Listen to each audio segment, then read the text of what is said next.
Hello everyone, আশা করি সবাই ভালো আছেন। দেখেন, আজকে আমি আপনাদেরকে দেখাবো একটি আনকমন পাখির বাচ্চা। আর এই বাচ্চাটি অনেক কিউট। দেখেন, একটা বাবু তাকে আদর করতেছে। আর এই পাখিটি অনেক সুন্দর। আর এই পাখিটি হলো ককাটেলের বাচ্চা।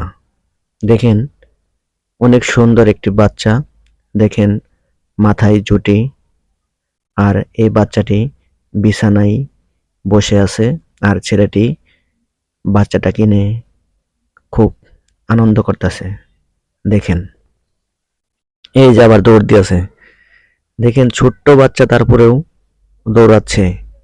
আসলে আমার এই পাখিটি অনেক সুন্দর একটি পাখি, তাই একে বিছানায় রাখি। দেখেন, ছেলেটি বাচ্চাটিকে তার কোলে নেওয়ার জন্য